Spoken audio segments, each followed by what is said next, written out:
Setelah Perang Dunia II, upaya mendorong kerjasama ekonomi internasional memuncak dengan dibentuknya General Agreement on Trade and Trade atau GATT pada tahun 1947 oleh 23 negara.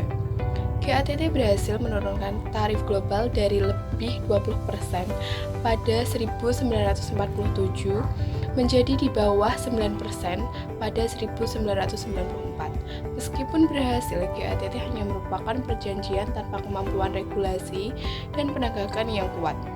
Pada tahun 1995, GATT digantikan oleh World Trade Organization atau WTO, sebuah organisasi perdagangan internasional yang bertujuan membuka perdagangan antar negara dengan menurunkan hambatan tarif dan non-tarif. Sebagai penerus GATT, WTO beroperasi sebagai forum kerjasama perdagangan internasional yang bertujuan membuka peluang perdagangan antar negara.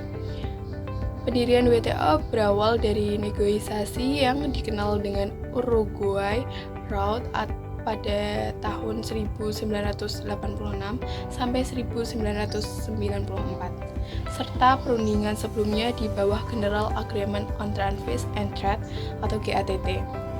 WTO mengambil peran sebagai organisasi internasional yang menetapkan aturan dan prosedur untuk menyelesaikan sengketa perdagangan serta memperluas cakupan aturan terkait kekayaan intelektual dan layanan. Tujuan pembentukan WTO adalah membuat perdagangan antar negara menjadi semakin terbuka, memakmurkan masyarakat global, serta menyelesaikan masalah ekonomi internasional. Tugas WTO antara lain yang pertama, meminimalisir hingga menghapuskan hambatan yang mengganggu proses dagang barang dan jasa. Yang kedua, membantu kelancaran kegiatan transaksi ekonomi internasional. Yang ketiga, mengatur adanya perjanjian jual beli resmi antar negara. Yang keempat, memfasilitasi forum negosiasi untuk keperluan perundingan kesepakatan. Yang kelima, mengawasi kebijakan perdagangan setiap anggota. Yang keenam, memberikan bantuan pada negara berkembang. Yang ketujuh, menjalin kerjasama dengan organisasi dunia seperti Bank Dunia atau World Bank dan International Monetary Fund atau IMF.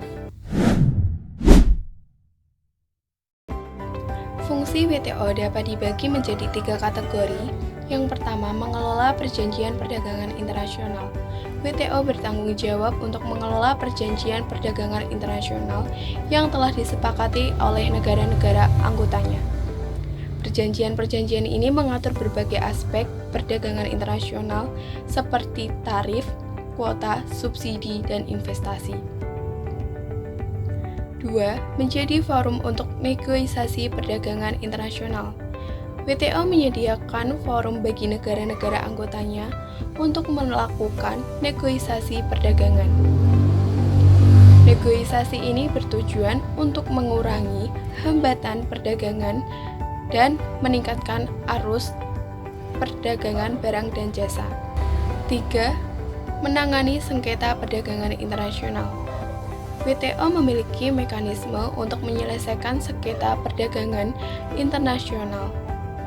Mekanisme ini bertujuan untuk memastikan bahwa peraturan perundangan internasional dipatuhi oleh semua negara anggota. Struktur organisasi WTO yang terdiri dari beberapa badan. Yang pertama, Konferensi Tingkat Menteri atau Ministerial Conference adalah badan tertinggi dalam dan bertanggung jawab atas pengambilan keputusan penting dalam organisasi ini.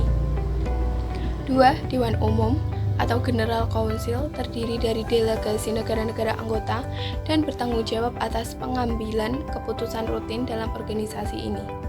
3. Dewan Perdagangan Barang atau Council for Trade in Goods mengawasi pelaksanaan perdagangan barang internasional dan mengkoordinasikan perjanjian perdagangan yang berkaitan dengan barang. 4. Dewan Perdagangan Jasa atau Council for Trade in Service mengawasi pelaksanaan perdagangan internasional di bidang jasa dan mengkoordinasikan perjanjian perdagangan yang berkaitan dengan jasa. 5. Badan Penyelesaian Sengketa atau Dispute Settlement Body, bertugas mengawasi sengketa perdagangan antar negara. Yang keenam, Badan Peninjau Kebijakan Perdagangan atau Trade Policy Review Body, bertugas melaksanakan mekanisme peninjauan kebijakan perdagangan internasional.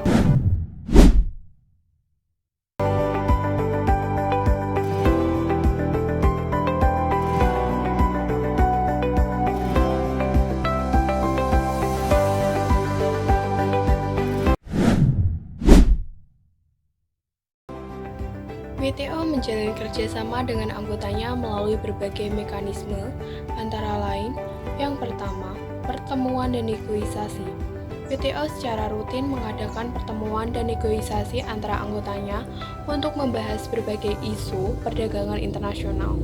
Contohnya, putaran Doha Pembangunan atau Doha Development Round, disingkat DDA, yang bertujuan untuk meliberalisasi perdagangan global dan meningkatkan kesejahteraan negara-negara berkembang. 2. Penyelesaian sengketa. WTO menyediakan mekanisme penyelesaian sengketa untuk membantu anggotanya menyelesaikan perselisihan perdagangan secara damai dan adil. 3. Bantuan teknis. WTO memberikan bantuan teknis kepada negara-negara berkembang untuk membantu mereka meningkatkan kapasitas perdagangannya dan mematuhi aturan WTO. 4. Pembentukan koalisi. Anggota WTO dengan kepentingan yang sama dapat memberikan koalisi untuk memperjuangkan kepentingannya dalam negosiasi perdagangan. WTO juga menjalin kerjasama dengan berbagai organisasi internasional lainnya, antara lain, yang pertama, Organisasi Perserikatan Bangsa-Bangsa atau PBB.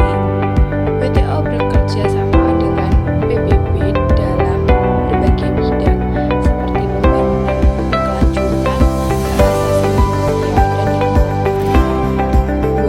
Bank Dunia. WTO bekerja sama dengan Bank Dunia dalam membantu negara meningkatkan kapasitasnya perdagangan dan mengurangi kemiskinan. 3. Dana Moneter Internasional atau IMF. WTO bekerja sama dengan IMF dalam mengawasi stabilitas keuangan dunia dan mempromosikan pertumbuhan ekonomi. 4. Organisasi Penerbangan Internasional atau ILO. WTO bekerja sama dengan ILO dalam mempromosikan standar ketenagakerjaan yang adil dan layak. Dampak positif. Pertama, peningkatan akses pasar. WTO membuka akses pasar yang lebih luas bagi produk Indonesia di negara-negara anggota. Hal ini dapat meningkatkan ekspor dan mendorong pertumbuhan ekonomi. 2. Peningkatan investasi asing. WTO menciptakan iklim investasi yang lebih stabil dan transparan, yang dapat menarik banyak investasi asing ke Indonesia. 3. Transfer teknologi. WTO mendorong transfer teknologi dan pengetahuan antar negara anggota yang dapat membantu Indonesia meningkatkan daya saingnya. 4. Penyelesaian sengketa perdagangan. WTO menyediakan mekanisme penyelesaian sengketa perdagangan yang adil dan transparan yang dapat membantu Indonesia menyelesaikan sengketa dengan negara lain. 5. Peningkatan kapasitas dan kerjasama. WTO menyediakan berbagai program bantuan teknis dan pelatihan untuk membantu Indonesia meningkatkan kapasitasnya dalam perdagangan internasional. Dampak negatif. Pertama, persaingan yang lebih ketat. WTO membuka pasar Indonesia bagi produk impor yang dapat meningkatkan persaingan bagi industri domestik. 2. Tekanan untuk melakukan liberalisasi. WTO mendorong liberalisasi perdagangan yang dapat membatasi ruang gerak pemerintah dalam melindungi industri dan konsumennya. 3. Ketidakseimbangan kekuatan. Negara-negara maju memiliki pengaruh yang lebih besar dalam WTO yang dapat membuat negara-negara berkembang seperti Indonesia dirugikan. 4. Ancaman dumping. WTO dapat membuka peluang bagi negara lain untuk melakukan tindakan di Indonesia yang dapat merusak industri domestik.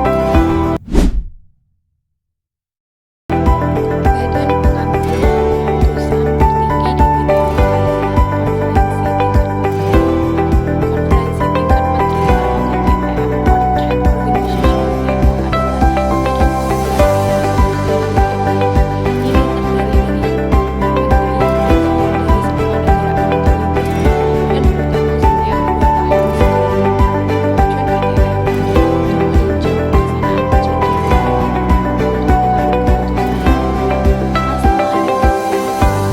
WTO dan untuk memberikan arahan kepada pekerjaan WTO.